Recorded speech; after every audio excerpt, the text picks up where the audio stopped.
When my son told me that I would not be welcome at his house for Christmas, I smiled, got in my car, and made one call. By the new year, I had their mortgage payments canceled, and that was just the beginning of my plan. Justice must be restored and arrogance punished. You won't believe what I did next. Before we continue, please subscribe to the channel and let us know where you're listening in the comments. I could make my famous turkey this year, I said, settling deeper into Michael's leather couch. The one with the sage stuffing your mother used to love. Remember how she'd always say it was better than her grandmother's? The words hung in the warm air between us, mixing with the scent of Isabella's expensive vanilla candles. Michael shifted beside me, his wedding ring catching the light from their 1200 Christmas tree. Something in his posture changed, shoulders pulling inward like he was bracing for impact. Dad, unfortunately, you won't be welcome here for Christmas. The words hit me like a physical blow. I blinked, certain I'd misheard. What do you mean? Why wouldn't I be welcome? Michael couldn't meet my eyes, his gaze fixed on the marble coffee table, the one I'd helped him pick out last spring when Isabella decided their old furniture wasn't sophisticated enough. Isabella's parents are coming, and they'd prefer if you weren't here. My hands went cold. They'd prefer. It's just easier this way, Dad. You know how her family is about traditions. They have their own way of doing things. His voice got smaller with each word, like he was shrinking inside himself. I looked around the living room at the silk curtains I'd paid for when Isabella complained about privacy, at the hardwood floors that had come from my second mortgage, at the crown molding that had maxed out my credit card. Every inch of this house bore my fingerprints, my sacrifice, my love for my son. Their own way, I repeated slowly. And what way is that, Michael? He flinched. Dad, please don't make this harder than it has to be. Through the kitchen archway, I could see Isabella's new KitchenAid mixer, the professional grade one she'd insisted she needed for her holiday baking phase that lasted exactly 3 weeks. $2,000 of my money sitting there, probably used twice since October. Where will I spend Christmas? Then, the question came out quieter than I intended. Michael's face crumbled. Maybe you could, I don't know. Maybe visit Aunt Rosa, or we could do something the weekend after. The weekend after. Like Christmas was just another appointment that could be rescheduled for convenience. I stood up, my knees protesting after 8 years of carrying this burden alone. I see, Dad. Wait. But I was already moving toward the door, past the family photos, where my face grew smaller and more distant in each frame, past the coat closet that held Isabella's 1,000 jackets. My hand found the doorknob solid and cold under my palm. Son, I said without turning around. Tell Isabella's parents, I said. Feliz Navidad. The December air hit my face like a slap as I walked toward my truck. Behind me, I heard Michael call my name once, then the soft click of the door closing. Final absolute. I sat in the driver's seat for a moment, engine off, watching the Christmas lights twinkle in the windows of houses I'd never be welcome in. My phone buzzed, probably Michael wanting to smooth things over with empty promises and guilt. I didn't answer. Instead, I turned the key and drove into the darkness, leaving behind the warm glow of the house I'd bought, but would never belong in. The heater hummed against the December cold as I navigated the familiar streets toward home. South. Hills sprawled around me, every neighborhood corner holding memories of the man I used to be, the one who believed family meant everything, who'd give his last dollar to see his son smile. That man was a fool. I stopped at the red light on 29th and Grand, watching a young father load Christmas presents into his SUV. His kids press their faces against the window, breath fogging the glass with excitement. Once, upon a time, that had been Michael and me. Before Isabella, before I became nothing more than a walking ATM with inconvenient emotions, the numbers started rolling through my head like a broken slot machine. $2,800. Every month for 5 years. My calculator had given up trying to make sense of it last spring when I'd finally added up the total. $140,000. More money than Maria and I had saved for our entire retirement. Gone. Just gone. I pressed the accelerator harder than necessary as the light turned green. The truck responded with a growl that matched my mood. 5th Street. That was where I'd refinanced my house. Our house, Maria's, and mine, to cover their down payment. The loan officer had looked at me with pity I hadn't recognized at the time. Mr. Flores, are you sure about this? You're putting a lot at risk for someone else's investment. Someone else's investment? Not my son's future, not my family's security. Someone else's investment. Lincoln Street, the bank where I had taken out a second mortgage when Michael lost his job 2 years ago. Just temporary, Dad. Just until I get back on my feet. Isabella had stood behind him, $700 purse slung over her shoulder, nodding sympathetically while mentally calculating how much my desperation was worth. Nothing. As it turned out, my desperation was worth nothing to them. I pulled into my driveway, the one with the cracked concrete I couldn't afford to fix because every spare dollar disappeared into their perfect suburban fantasy. The porch light flickered. Another repair I'd been putting off. Inside, the house felt hollow without Maria's laughter, without the warmth of family gatherings that would never happen again. My phone rang as I fumbled with my keys, the shrill tone echoing off the empty walls. Isabella's name flashed on the screen, probably wanting to explain why I wasn't good enough for her parents' delicate sensibilities. Perfect timing. I'd been waiting 5 years to have this conversation. I answered on the 4th ring, letting her wait just long enough to wonder if I'd pick up at all. Dennis. Isabella's voice dripped with false sweetness, the same tone she used when asking me to cover their water bill or property taxes. I heard about the little misunderstanding with Michael. Misunderstanding? I leaned against my kitchen counter, still wearing my coat. I don't think there's any misunderstanding, Isabella. You made your position quite clear. Look, I know this seems harsh, but you have to understand my parents' perspective. They're very traditional people. They expect a certain atmosphere during the holidays. A certain atmosphere, I repeated. And what atmosphere is that? A pause. I could hear shopping bags rustling in the background. Probably spending money that should have gone to their mortgage payment. Money that was my responsibility, apparently. Well, they're not used to your kind of cooking. All that spicy Mexican food and loud music. And frankly, Dennis, they're educated people. They expect conversations about current events. Literature. Art, you know. The words hit harder than a physical blow. 8 years of biting my tongue, of swallowing insults for Michael's sake, of pretending not to notice the way she looked at me like I was some kind of hired help. My kind of cooking, my voice, stayed level, controlled. You mean the food you ate every Sunday for 3 years when money was tight? The tamales you said reminded you of your grandmother? That was different. We were appreciative then, but now with my parents. Now with your parents, you can't have the Mexican peasant embarrassing you at your fancy dinner table. The false sweetness evaporated.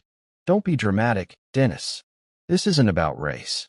It's about class. My father graduated summa cum laude from Washington State. My mother speaks 4 languages. They summer in the Hamptons. What exactly would you contribute to dinner conversation? Stories about laying tile. Heat flooded my chest, but I kept my voice steady. I built a business from nothing after your husband's grandfather died. I've employed over 50 people. I've paid more in taxes than your father made in his best year. Money isn't everything, Dennis. Breeding matters. Education matters. And frankly, Maria understood her place better than you understand yours. The line went dead silent. She'd crossed it. The line I didn't even know existed until she'd stomped across it in her designer heels. What did you say? About my wife? I'm just saying she knew how to blend in better. She didn't make waves. She understood that some spaces weren't meant for her. My hand tightened around the phone until my knuckles went white. Maria had more class in her little finger than your entire bloodline will ever possess. Oh, please. She was a house cleaner who got lucky. At least she had the good sense to stay quiet about it. Isabella. My voice dropped too. Something I didn't recognize. I want you to listen very carefully. This conversation is over. We're done. Pretending to be family. You can't just we're done, I repeated and ended the call. I set the phone down carefully on the counter, my hands surprisingly steady. Around me, the kitchen felt different, smaller, but somehow cleaner, like a weight had been lifted from the air itself. I walked to my desk in the corner, pulled out the manila folder I'd been avoiding for months. Bank statements, mortgage papers, 5 years of automatic transfers that had bled me dry while they lived like royalty. Time to stop the bleeding. Part 4. The first decision, canceling the mortgage. The documents spread across my kitchen table like evidence at a crime scene. 5 years of bank statements, each one showing the same automatic transfer. $2,800 on the 15th of every month, vanishing from my account into theirs, a paper trail of my own stupidity. I pulled out my calculator and started adding. The first year, $33,600. The second year, another $3,3600. By the third year, I'd stopped buying myself new clothes. The fourth year, I'd started shopping at discount grocery stores. This year, the fifth year, I'd been eating peanut butter sandwiches for lunch to make ends meet. $143,400. Not counting the down payment. Not counting the times I'd covered their utilities when Isabella's shopping. Addiction got out of hand. Not counting the new roof, the landscaping, the furniture that was essential for their lifestyle. I sat back in my chair looking at the numbers until they blurred. Maria's life insurance money, my retirement savings, the college fund. We'd started for grandchildren I'd apparently never be allowed to see. All of it gone. Poured into a house where I wasn't welcome for Christmas dinner. I reached for my phone, scrolled through my contacts until I found the number for my bank. The automated system offered me options in English and Spanish. How thoughtful. How accommodating to people like me. Customer service. This is Jennifer. How can I help you today? I need to cancel an automatic transfer, I said, my voice steadier than it had been in years. Certainly, sir. I'll need your account number and some verification information. I rattled off the numbers, watched her type in the background. Professional, efficient, no judgment about why a 62-year-old man was canceling payments to what was probably his son's mortgage. I see the transfer you're referring to, Mr. Flores. $2,800. Monthly to Wells Fargo. Account ending in 7423. How long have you been making this transfer? 5 years. The words tasted bitter. And you want to cancel it effective immediately? I looked around. My kitchen at the outdated appliances I couldn't afford to replace, at the walls that needed painting, at the windows that leaked cold air because I'd spent my home improvement money on someone else's castle. Effective immediately, I confirmed. Done. The transfer has been canceled. Is there anything else I can help you with today? No, I said, surprising myself with how good the word felt. No, that's everything. I hung up and sat in the sudden quiet of my house. Outside, December darkness was settling over Spokane. Christmas lights twinkling. In windows where families gathered without conditions, without judgment, without the need to hide who they were. For the first time in 5 years, next month's budget would balance. For the first time since Maria died, I could afford to fix my porch light, buy decent groceries, maybe even take a vacation. I gathered up the bank statements, the mortgage papers, all the evidence of my generosity. Then I walked to my fireplace, struck a match, and watched 5 years of martyrdom turn to ash. The fire felt warm on my face, warmer than I'd felt in years. My phone buzzed with a text message, probably Michael wanting to apologize, or Isabella, needing money for something essential, like new throw pillows. I didn't check it. Instead, I poured myself a glass of the good whiskey, the bottle I'd been saving for a special occasion that never seemed to come. Tonight felt special. Enough. I raised my glass to the empty room, to Maria's photo on the mantel, to the man I used to be and the man I was becoming. Merry Christmas to me, I said, and meant it. Part 5, Isabella's Provocation. The next morning arrived crisp and clear, December sunlight streaming through my kitchen windows as I nursed my second cup of coffee. For the first time in years, I wasn't calculating how much money would disappear from my account in 3 days. The freedom tasted better than the Colombian blend I'd finally allowed myself to buy. My phone rang at exactly 10:47 a.m. Isabella's name flashed on the screen like a warning label. Dennis. Her voice carried that familiar tone of barely concealed impatience. I need you to pick up my parents from Spokane Airport. Their flight from Portland arrives at 2 o'clock. I set down my mug carefully, watching the steam curl toward the ceiling. Isabella, did you forget about our conversation yesterday? Look, whatever that was about, we need to focus on practical matters now. My parents need transportation, and you're the only one with time during the day. The audacity was breathtaking. Less than 24 hours after telling me I wasn't worthy of sharing Christmas dinner with her family, she expected me to serve as their personal chauffeur. And you're asking me because that's what family does, Dennis. They help each other. Her voice sharpened with irritation. Besides, let's be honest. Here, you're not my rival. You're too weak to be my rival. So, just get in your truck and pick them up. There it was, the final insult wrapped in a command. What airline? I asked quietly. Alaska Air Flight 447. They'll be at baggage claim carousel 3. And Dennis, they're expecting someone who can handle their luggage properly. Don't embarrass us. I could hear her nails tapping against something hard. Probably her granite countertop, the one I'd paid for when she decided laminate wasn't suitable for her dinner parties. Of course, I said, I'll take care of everything. Good. And wear something decent. Maybe that blue shirt you wore to Michael's graduation. They noticed. Things like that. The line went dead. She hadn't even said thank you. I sat back in my chair, looking at my phones. Blank screen. 2 o'clock, Flight 447, baggage claim, carousel 3. I glanced at the wall. Clock above my sink. 10:52 a.m. Plenty of time. I poured myself another cup of coffee, added an extra spoonful of sugar, and opened yesterday's newspaper to the crossword puzzle I hadn't finished. 7 across. Delayed gratification. 12 letters. The answer would come to me. Eventually. Part 6. The Airport Trap. At 2:15 p.m., I was settling into my favorite armchair with a fresh cup of Earl Grey and the Spokane Review's Sunday edition. The crossword from yesterday lay completed on my coffee table.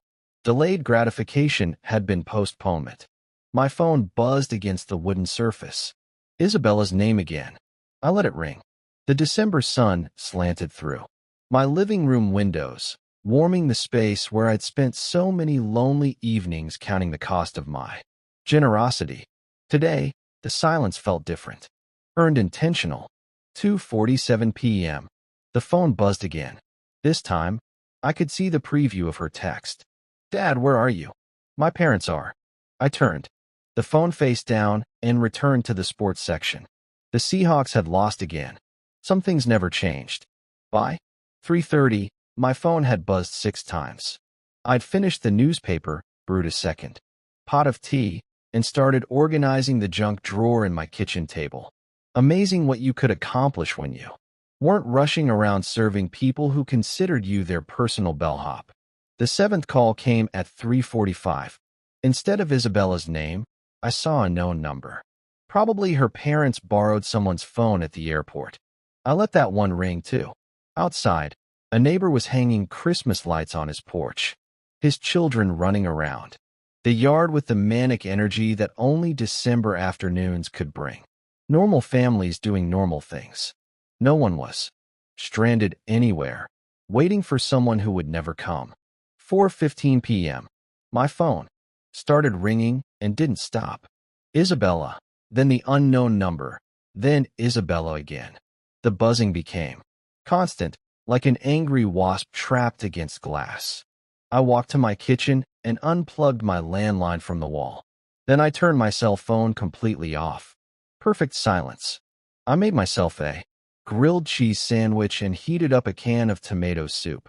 Comfort food I hadn't allowed myself in months, because every grocery dollar had gone toward making ends meet while subsidizing their lifestyle. The cheese melted perfectly, golden. The soup steamed in my favorite mug. Outside, the winter sun was already starting to set, casting long shadows across my backyard. Somewhere across town, 3 people were probably standing in an airport parking garage, arguing about taxi fare and wondering how their personal servant had the audacity to strand them. The thought made my soup taste even better. By 5 p.m., I'd eaten dinner, loaded my dishwasher, and was considering what movie to watch. It had been years since I'd had an entire evening to myself without worrying about emergency calls for money or last-minute favors. I was reaching for the remote when someone started pounding on my front door, not knocking, pounding, the kind of aggressive hammering that rattled the frame and announced pure fury. I set down my tea and walked slowly toward the sound, already knowing exactly who I'd find on the other side. The pounding intensified as I approached the door, each blow more violent than the last. Through the peephole, I could see 3 figures crowded on my small porch like wolves circling prey. I opened the door to find Cody Jenkins's red face inches from mine. "What the hell is wrong with you?" he shouted, pushing past me into my living room without invitation. "We waited at that goddamn airport for over 3 hours." Catherine followed him, her usually perfect hair disheveled, her lips pressed into a thin line of pure hatred. "This is completely unacceptable behavior from someone your age, Dennis. Absolutely barbaric." Isabella brought up the rear, her designer coat wrinkled, her makeup smeared. "You humiliated us. Do you have any idea what you've done? My parents had to take a $40 taxi because you decided to get out of my house." My voice cut through their chorus of rage like a blade through silk. They stopped mid-rant, shocked by the steel in my tone. "Excuse me." Cody's face went from red to purple. "You don't get to make demands here, buddy. Not after what you pulled today." "This is my house," I said quietly, not moving from my position by the door. "And I want you out now." Catherine stepped forward, her voice dripping with the kind of condescension she'd perfected over decades of looking down on people like me. "Dennis, you clearly don't understand the magnitude of your mistake. My husband has connections throughout this city. Business connections, social connections. You can't treat people like us this way and expect this was a lesson for you." I interrupted, meeting her gaze steadily. "A lesson about your excessive arrogance and your poor treatment of people you consider beneath you." Isabella's mouth fell open. "A lesson? Who do you think you are to teach anyone anything? You're nobody. You're someone who finally stopped being your personal bank account and taxi service." I stepped aside and held the door open wider. "The lesson is over. You can leave." Cody jabbed a finger toward my chest, but didn't quite dare touch me. "You have no idea who you're messing with, old man. I've been in this town longer than you've been breathing its air. I know people, important people, people who can make your life very, very difficult." "Is that a threat, Mr. Jenkins?" "It's a promise." His voice dropped to a menacing whisper. "You think abandoning elderly people at an airport is just something you can do without consequences? You're about to learn exactly how wrong you are." Catherine nodded, her smile sharp enough to cut glass. "Indeed, actions have consequences, Dennis, and yours will be quite public." Isabella grabbed her father's arm. "Daddy, let's just go. This pathetic old man isn't worth our time." They filed out of my house like a defeated army, but Cody turned back at the threshold. "You'll regret this," he said. "I guarantee it." I closed the door behind them and turned the deadbolt with a satisfying click.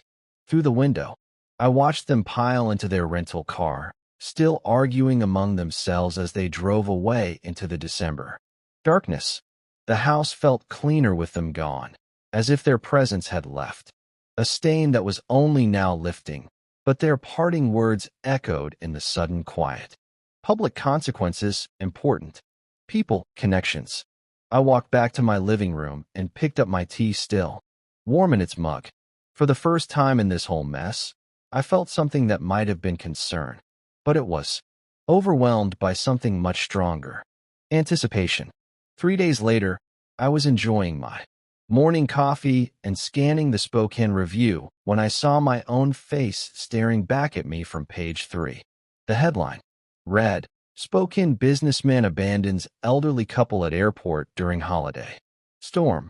My hands went still around the coffee mug.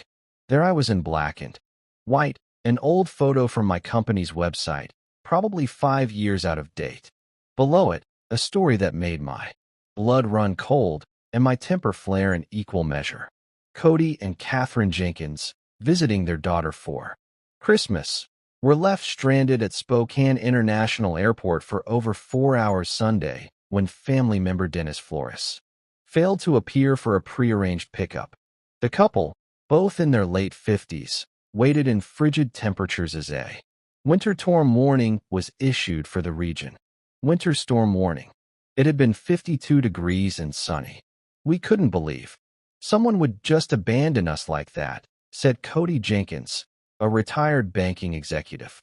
"We called repeatedly, but Mr. Flores never answered his phone. We were forced to take an expensive taxi in dangerous weather conditions. At our age, this kind of treatment is not just inconsiderate, it's dangerous." The article continued with quotes about my pattern of erratic behavior and concerns about my mental state.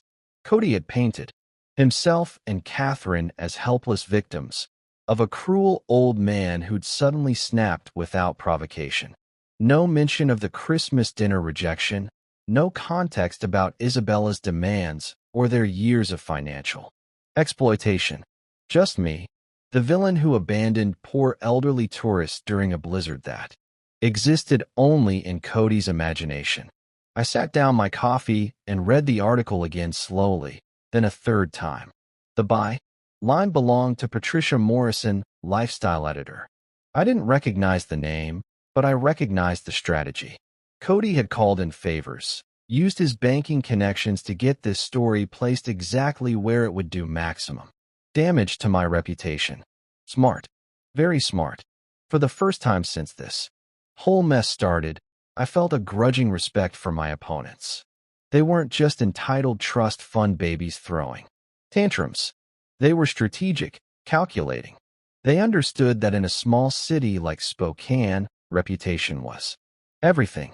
One well-placed newspaper article could destroy decades of hard work. They declared total war. I folded the newspaper carefully and set it aside, my mind already shifting into the methodical planning mode that had built my business from nothing. This wasn't about airport pickups anymore. This wasn't about Christmas dinner or mortgage payments. This was about winning. I pulled out my laptop and began typing names into search engines. Cody Jenkins, Catherine Jenkins, Isabella Flores, their social media profiles, their connections, their habits, their weaknesses, everything they'd foolishly made public over the years. If they wanted to play chess, I'd show them what a real strategist looked like. I glanced at my wall calendar. December 18th, 7 days until Christmas. 7 days to plan something they'd never forget. I spent the next 3 days living in a different world. Not the world where I was Dennis Flores, the broken-down old man who let his family walk all over him. This was the world where I was Dennis Flores, businessman, strategic thinker, someone who'd built something from nothing and wasn't about to let a bunch of entitled parasites destroy what I'd worked 40 years to build. My laptop became command central. Social media profiles filled my browser. Tabs like playing cards in a high-stakes game. Cody Jenkins, retired First National Bank manager, member of the Spokane Country Club, treasurer of the Inland Northwest Business Leaders Association, a man who'd spent his career in positions of trust and influence, a man with a lot to lose. Catherine's Instagram painted a perfect picture of refined living, charity luncheons, wine tastings, vacation photos. From Cordeline tagged with trash blessed life. Every post carefully curated to project success and sophistication. Comments from friends praising her elegant taste and inspiring lifestyle. All built on other people's money, including mine. Isabella's Facebook timeline told the real story. Posts about our beautiful home with photos of the kitchen I'd paid for. Check-ins at expensive restaurants during the months when I'd covered their utility bills. A status update from last week. So excited.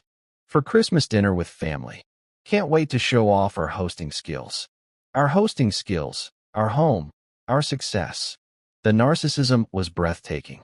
But it was Michael's LinkedIn profile that gave me the final piece I needed.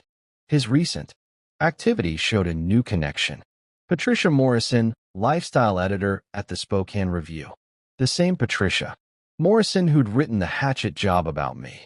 I leaned back in my desk chair, looking at the evidence spread across my screen. These people had made 3 critical mistakes. First, they'd underestimated me completely. Second, they'd gone public with their attack, which meant I could go public with my response. Third, they documented their entire privileged lifestyle online, creating a perfect catalog of hypocrisy. I clicked through to Patricia Morrison's profile.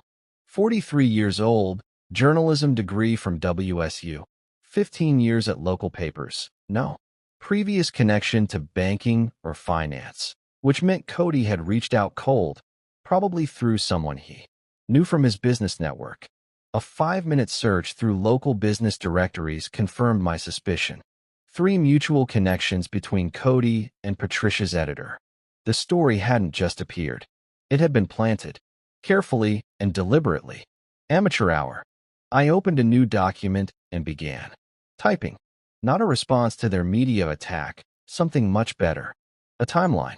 5 years of financial support documented with bank statements, receipts, and canceled checks. The down payment for their house, $47,000 from my home equity loan. The kitchen renovation. When Isabella decided granite countertops were essential, $18,000 from my credit card. 60 monthly mortgage payments of $2,800 each, $168,000 in. Counting, $250,000, more than I'd spent on myself in the last decade. My phone buzzed with a text from a number I didn't recognize, probably Isabella, trying a new angle. I ignored it and kept working. By evening, I had everything organized in a manila folder thick enough to choke a horse. Bank statements, receipts, photos downloaded from their social media showing off purchases I'd funded. A printed copy of the newspaper article with my handwritten notes in the margins documenting each lie and distortion. I looked at my wall calendar. December 24th was circled in red, not because it was Christmas, but because it was the perfect day for justice. According to Isabella's Facebook events, they were hosting Christmas dinner for 12 people.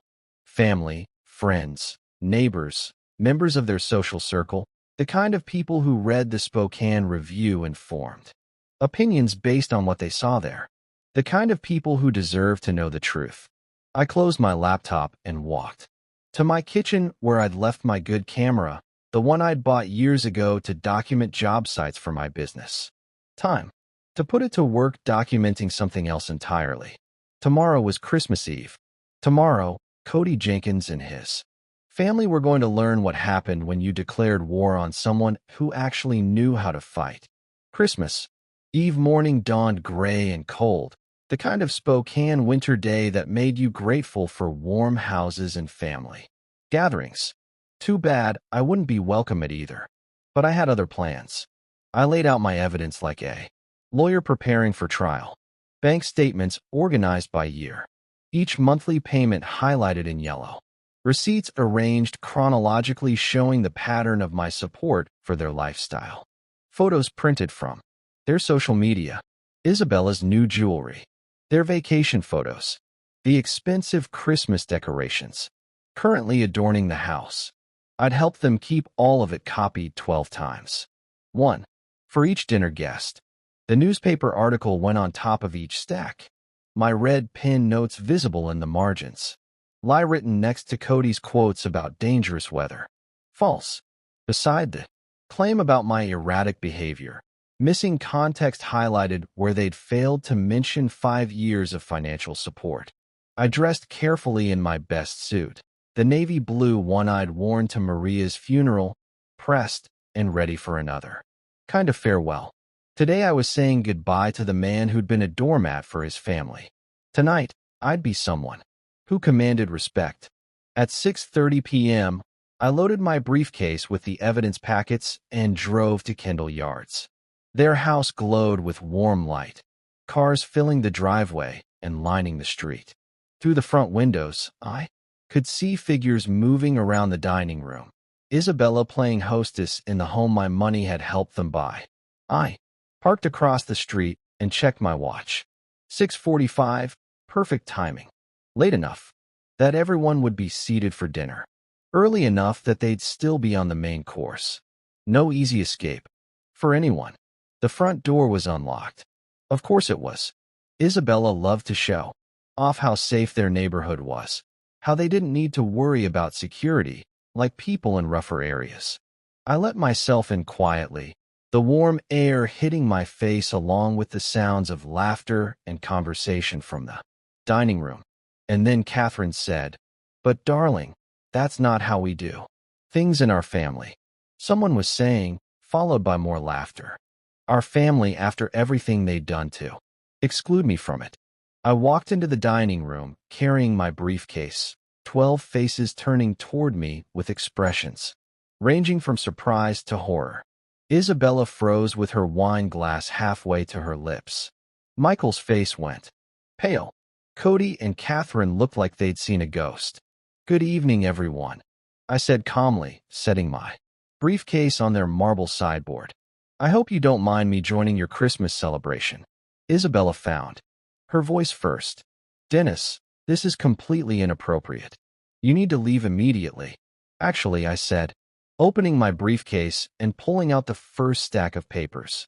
"I think your guests deserve to know who really paid for this dinner, this house, and this lifestyle you've been showing off." A woman I didn't recognize, probably one of Catherine's charity friends, leaned forward with curiosity. "What is he talking about?" "Isabella. He's having some kind of episode," Isabella said quickly. "Michael, call someone." But I was already moving around the table, placing a packet of documents in front of each guest. "Here are the bank records," I said conversationally. 5 years of financial support, $168,000.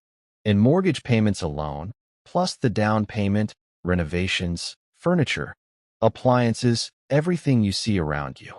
The room went silent except for the rustling of papers as 12 people began examining the evidence. I watched their faces change as they absorbed the numbers, the dates, the undeniable proof of my generosity and their deception. "This is," one man started, then stopped, staring at a bank statement. "Outrageous," finished the woman across from him. "Isabella, why didn't you tell us any of this?" Isabella's perfect composure was cracking. "It's more complicated than it looks. Dennis volunteered to help us. We never asked." "Actually," I interrupted, pulling out the newspaper article. "Let's talk about what you did ask for and what you told the media about me." The temperature in the room seemed to drop 10 degrees. I placed copies of the newspaper article on the table, watching as the dinner guests recognized my photo from the unflattering story that had run 3 days earlier. "Now," I said, my voice carrying clearly through the sudden silence, "let's talk about the real manipulators in this family." Cody's face had gone from red to ashen. Catherine sat rigid in her chair, her wine glass forgotten in her hand. Mr. Jenkins here used his banking connections to plant this story. I continued tapping the newspaper. Notice how I'm portrayed as unstable and dangerous, abandoning poor, elderly people in freezing weather. A gray-haired man in expensive sweater looked up from the article. Cody, what is this about? The weather was 52 degrees and sunny, I said before Cody could answer. And they weren't stranded tourists. They were Isabella's parents coming to the Christmas dinner I'd been banned from attending because I wasn't good enough for their company. Catherine finally found her voice. That's not we never said you never said. What, Catherine? I pulled out my phone where I'd screenshotted several of Isabella's social media posts. That I was too low-ass for your parents. That my Mexican food and working-class conversation would embarrass you in front of your educated friends.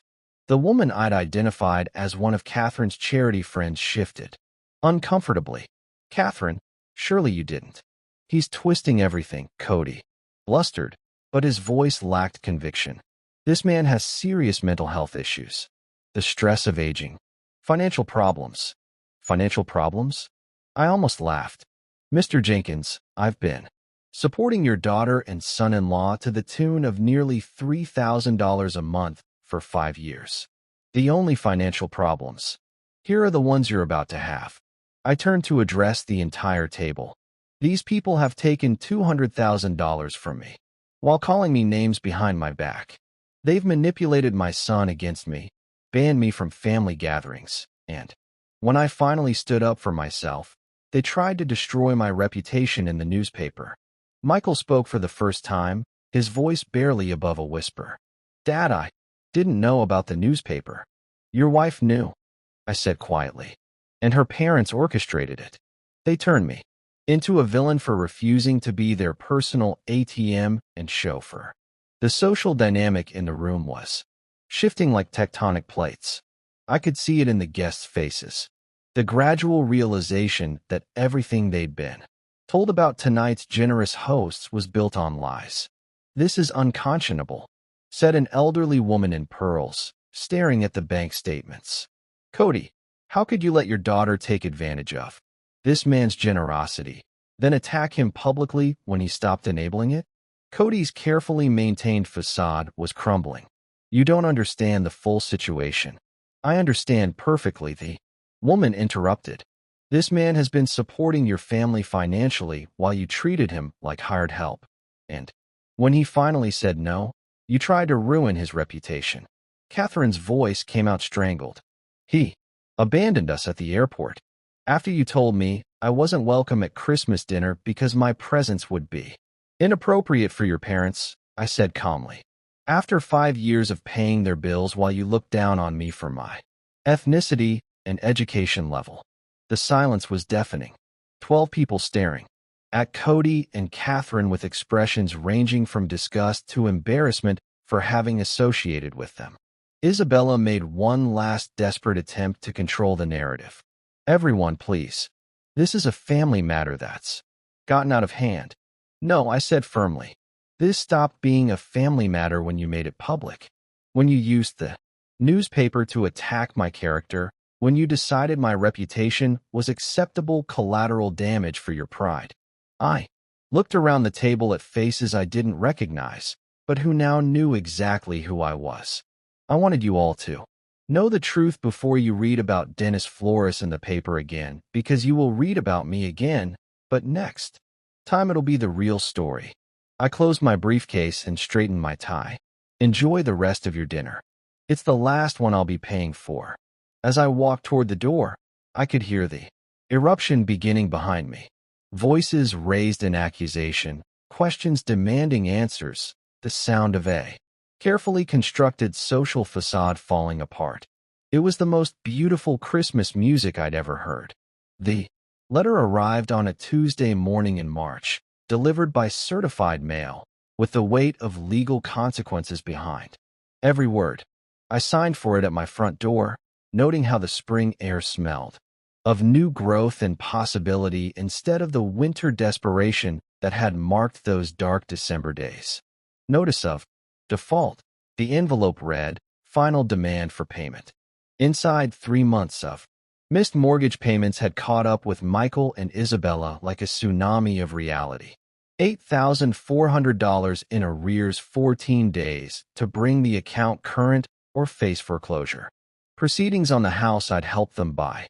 I set the letter aside and returned to my coffee, reading it the way you'd read news about distant weather. Interesting, but not your problem anymore. My phone had been ringing for weeks with increasingly desperate calls. Isabella's number blocked after the first hysterical voicemail. Cody and Catherine, whose social standing in Spokane had evaporated like morning mist after their Christmas dinner. Humiliation. Even Michael, whose calls I'd been ignoring out of a mixture of anger and curiosity about how long it would take him to swallow his pride. The answer, apparently, was 97 days. He knocked on my door that Thursday evening, no longer the confident man who'd excluded me from Christmas dinner, but someone who looked like he'd aged a decade in 3 months. Dark circles under his eyes, his expensive suit wrinkled, the smell of desperation clinging to him like cheap cologne. "Dad," he said when I opened the door. "We need to talk." I stepped aside to let him in, noting how he looked around my house like he was seeing it for the first time. The new furniture I'd bought with my first mortgage-free paycheck, the fresh paint on walls that hadn't been updated in 8 years because every spare dollar had gone to his lifestyle. The repairs I'd finally been able to afford now that I wasn't subsidizing someone else's American dream. "Nice place," he said quietly. "It's what happens when you spend money on yourself instead of people who don't appreciate it," I replied, settling into my new recliner. "Coffee?" He shook his head, perching on the edge of my couch like he was afraid to get comfortable. "Dad, I need you to know how sorry I am about everything. Christmas dinner, the newspaper article, the way Isabella, the way we treated you." "Go on." I didn't know about Cody planting that story. I swear I didn't. When I found out, he ran his hands through his hair. "Jesus, Dad. The things they said about you behind your back, the way they talked about our family, about Mom's memory." My jaw tightened at the mention of Maria, but I kept my voice level. "And what exactly did they say about your mother?" "That she knew her place better than you knew yours. That she understood boundaries." They couldn't meet my eyes. "I should have defended you. I should have stood up to them years ago." "Yes," I said simply. "You should have." We sat in silence for a long moment, the weight of 5 years of mistakes filling the space between us. Outside, I could hear my neighbor mowing his lawn. The normal sounds of a normal Thursday evening in a normal neighborhood where sons didn't exclude their fathers from Christmas dinner. "The house is in foreclosure," Michael said finally. "I know. We can't make the payments without." He stopped, seeming to realize how that sounded. "Without my help," I finished. "Without the money I was sending every month while you let your wife's family treat me like garbage." "I know how it looks, Michael." I leaned forward, making sure he was looking at me. "Do you know how much money I sent you over 5 years?" He nodded. "Miserably." Isabella calculated it after Christmas. The mortgage payments, the down payment, everything else. Over $200,000. $237,468. I corrected. "I know the exact amount because I finally did something I should have done years ago." I added it up. His face crumpled. "Dad, I'm so sorry. I don't know how to fix this." "You can't fix it, son. That money is gone. But more importantly, those years are gone. 5 years when I could have been building a relationship with you instead of funding your wife's fantasy life." I know. I know that now." He looked up at me with something that might have been hope. "But maybe we could start over. Maybe there's a way to." "Are you asking me to resume the mortgage payments?" The hope died in his eyes. We're going to lose everything, Dad. The house, Isabella's respect for me, her parents' approval. I don't know what I'll do." "You'll figure it out," I said not unkindly. "The same way I figured out how to live without a son who respected me. The same way I learned to spend Christmas alone while you celebrated with people who thought I was beneath them." He started to cry, then quietly, like a man who'd run out of other options. I lost you, didn't I? I chose them over you, and now I've lost you forever. I watched him for a long moment. This man I'd raised and loved, and sacrificed for, who'd let his wife's family convince him that his father wasn't good enough for their company. Michael, I said finally, you didn't lose me. You gave me away. There's a difference. He wiped his eyes with the back of his hand. Is there any chance, any way you could forgive me? I forgave you months ago, I said, and meant it. But forgiveness doesn't mean going back to the way things were. It doesn't mean pretending this didn't happen, or that I'm going to resume paying for a lifestyle that came with the condition that I be grateful for scraps of your attention. Then what does it mean? I stood up and walked to my mantel where Maria's photo sat next to a new picture. Me with Rosa and her family at Easter dinner. The first holiday I'd spent with people who actually wanted me there. It means that if you want a relationship with me, you'll have to build it from scratch. It means showing me respect instead of demanding I earn it. It means making choices based on what's right, not what's convenient. I turned back to him, and it means that the next time someone, your wife, her parents, anyone, tries to exclude me from family gatherings, you'll remember who actually acts like family. He nodded slowly, understanding perhaps for the first time that respect wasn't something you could take for granted. The house, he asked, quietly, isn't my problem anymore. I sat back down, feeling lighter than I had in years. You're a grown man, Michael. Figure it out like grown men do. Get a job that pays enough to cover your bills. Sell the house and buy something you can afford. Stop living beyond your means and expecting other people to subsidize your choices. He stood up slowly, his shoulders straight for the first time since he'd arrived. You're right about all of it. I know. He walked to the door, then turned back. Dad, for what it's worth, seeing you stand up for yourself at Christmas dinner. I was proud of you. Embarrassed. And angry, but proud, too. Good, I said. Maybe there's hope for you yet. After he left, I poured myself a glass of the good whiskey and stepped onto my back porch. Spring was coming to Spokane, the trees beginning to bud, the air warming with promise. In 4 months, I'd be 63. Maria had been gone for 8 years. I'd wasted 5 of those years being a doormat for people who didn't appreciate sacrifice. I wasn't planning to waste anymore. My phone buzzed with a text from Rosa. Dinner Sunday. The kids want to show you their school projects. I smiled and typed back. Wouldn't miss it. Real family, it turned out, was something you found with people who actually wanted you there. Everything else was just expensive theater, and I was done buying tickets to shows where I wasn't welcome on stage. The whiskey tasted like freedom, and the future looked exactly as bright as I was willing to make it. If you like this story, please like this video. The story continues in the next chapter in the next linked video.